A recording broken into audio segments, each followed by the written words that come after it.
Bonjour à tous et bienvenue dans cette nouvelle vidéo. Alors déjà pour commencer, j'espère que la qualité d'image sera mieux. Comme je vous l'ai dit, j'avais eu des soucis avec les anciennes, je pense à cause de mon objectif, de ma carte. Donc là j'espère que ce sera mieux, ça devrait être le cas.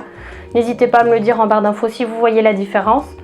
Je tente aussi d'utiliser un micro, donc si le son est mieux ou moins bien, dites-le moi également. Et puis du coup on va commencer avec le sujet du jour. Donc aujourd'hui on va parler d'avoir un chien en appartement. L'un des gros préjugés en général pour avoir un chien, c'est qu'il faut absolument avoir une maison avec jardin. Et alors ça, je vais vous dire non. Non, c'est un gros cliché, c'est un préjugé et c'est absolument pas un indispensable selon moi en tout cas. À chaque fois qu'on me croise en balade avec mes 3 chiens, on me dit « Ah waouh, vous devez avoir une maison avec un grand jardin pour vos chiens ». Bah non, pas du tout. Je suis en appartement, un T3 sans jardin. Qui est pas immense et il n'y a pas spécialement de terrasse, juste un petit balcon, donc pas du tout.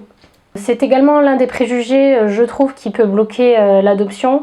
Souvent, quand on va en refuge, les gens du refuge demandent si on a un jardin et si on n'en a pas, bah non, vous n'aurez pas de chien.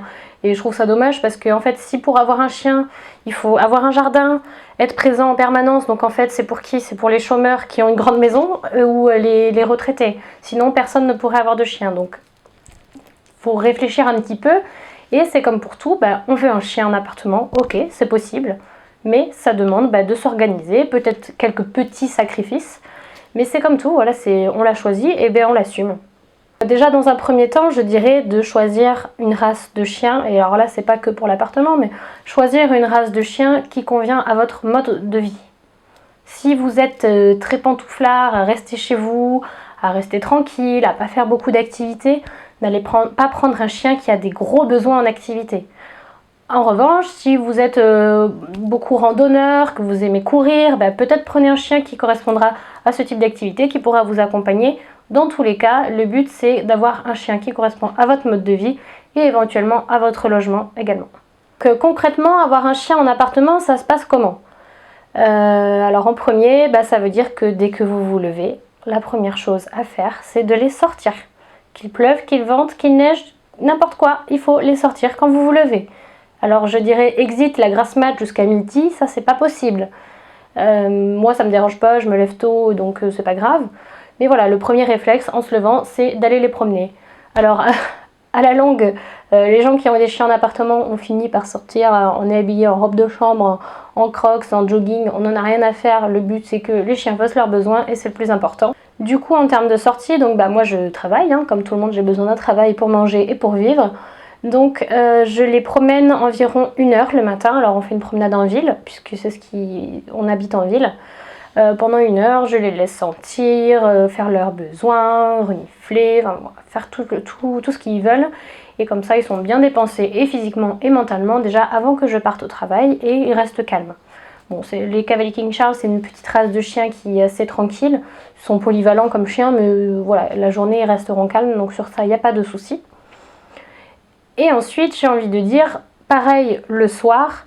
Dès que vous rentrez du travail, première chose, c'est pas on fait le goûter, c'est pas on se pose, c'est on rentre, on pose des affaires et on sort le chien. Voilà, le chien vous a attendu toute la journée pour faire ses besoins, la moindre des choses c'est d'y aller tout de suite. Alors si vous avez la chance, vous pouvez rentrer entre midi et 2, là c'est vraiment le cas idéal. Malheureusement, on ne travaille pas tous à côté de son lieu de vie, donc quand c'est comme ça, on les promène que le soir en rentrant. Mais voilà, si vous pouvez, si vous rentrez le midi, il faut les sortir également. Ensuite, personnellement, le soir, je leur propose plusieurs types d'activités, que ce soit jouer dans l'herbe, puisque je vous montrerai, mais nous, devant la résidence, on a un grand carré d'herbe, donc on peut y jouer, on peut les lâcher, donc ça c'est très bien. Quand il fait beau en été, par exemple, moi je fais mon sport dehors, et eux, ils peuvent vaquer à leurs occupations, renifler, ou alors je leur donne des choses à mastiquer, comme des oreilles de porc ou de la panse. Et voilà, ils s'occupent et ils sont dehors.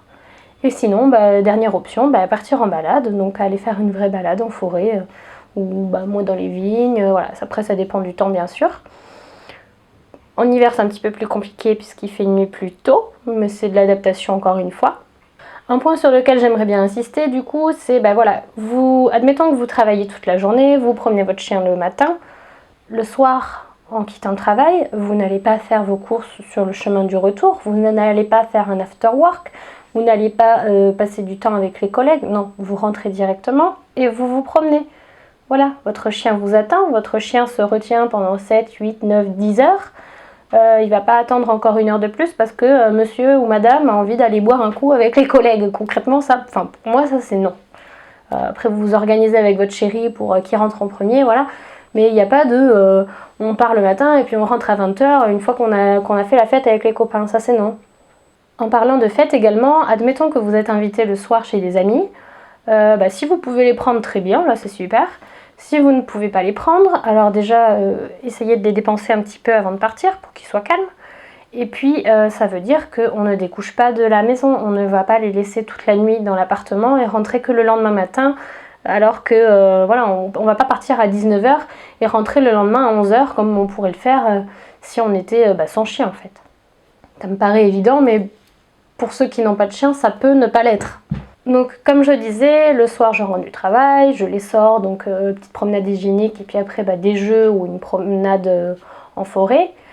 Ensuite on rentre, on fait notre petite vie dans l'appartement, là on peut faire tout ce qu'on veut.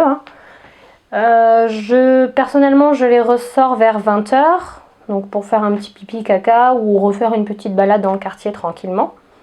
Et ensuite le dernier point c'est de les sortir juste avant d'aller au lit. Donc vers 23 h, enfin à l'heure à laquelle vous allez vous coucher, sortir une dernière fois pour qu'ils fassent leurs besoins avant d'aller au lit et que tout le monde soit tranquille pour la nuit. Donc voilà, c'est un petit peu toute une organisation à voir, c'est pas sorcier, c'est juste qu'il faut être organisé, être carré et voilà, savoir peut-être faire quelques petits sacrifices pour que son chien puisse vivre confortablement également.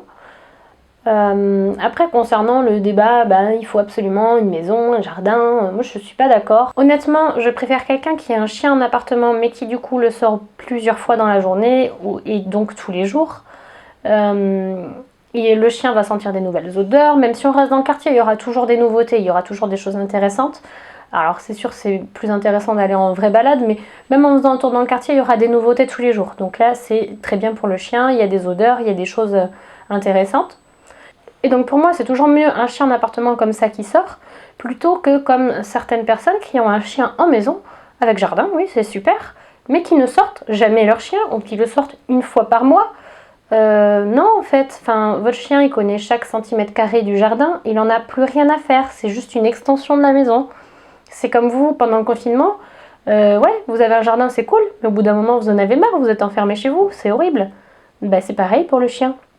Donc les chiens qui sont enfermés en permanence dans le jardin, oui c'est certes ils ont un accès à l'extérieur, mais le jardin ils n'en ont plus rien à faire, il s'y passe rien, il n'y a pas d'odeur, il n'y a pas de nouveauté, c'est juste comme une pièce en fait. Donc ne vous étonnez pas si les chiens qui sont dans cette situation-là sont derrière le portail à aboyer dès qu'il se passe quelque chose, c'est leur distraction du jour. Donc voilà, moi je suis plutôt pour un chien en appartement mais qui sort, plutôt qu'un chien en maison et qui ne sort pas. Alors encore heureux, il y a des gens qui ont une maison et qui sortent également leur chien, alors là c'est parfait, j'ai envie de vous dire.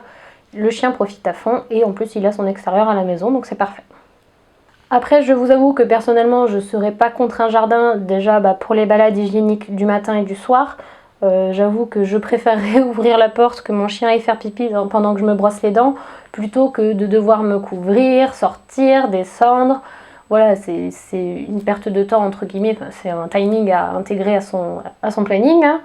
Mais voilà, ça fait se lever plus tôt forcément, et le soir, entre le temps où vous vous dites tiens, j'irai bien me coucher et le moment où vous êtes dans votre lit, il se passe un certain temps. Alors que si vous étiez en maison, j'ouvre la porte, pendant ce temps-là je me brosse les dents et puis hop, on va au lit. Donc c'est vrai que c'est un certain confort, ça je peux pas le nier, mais c'est pour moi pas un indispensable. Ensuite, qu'on soit en appartement ou en maison, par exemple quand il fait pas beau, au final l'extérieur on en profite moins ou peu. Donc les activités vont se faire dedans, il n'y aura pas de grande différence. Voilà, on peut faire des jeux à l'intérieur, on peut faire des activités masticatoires, on peut tout simplement être ensemble. Après moi j'ai une race qui adore juste être collée à nous. Mais le tout c'est de s'occuper de son chien, de le stimuler et mentalement et physiquement. Et alors là, du moment qu'on soit en appartement ou en maison, il n'y aura aucune différence selon moi. Voilà, c'est tout pour cette vidéo. J'espère que ça vous aura plu, que ça aura pu vous faire réfléchir peut-être. N'hésitez pas à me donner votre avis sur la question en commentaire. On est là pour discuter, on est là pour échanger. partager les points de vue. Il y en a peut-être qui seront d'accord, d'autres non. Donc n'hésitez pas à me donner vos arguments dans les commentaires. Et si la vidéo vous a plu, à vous abonner et à mettre un pouce.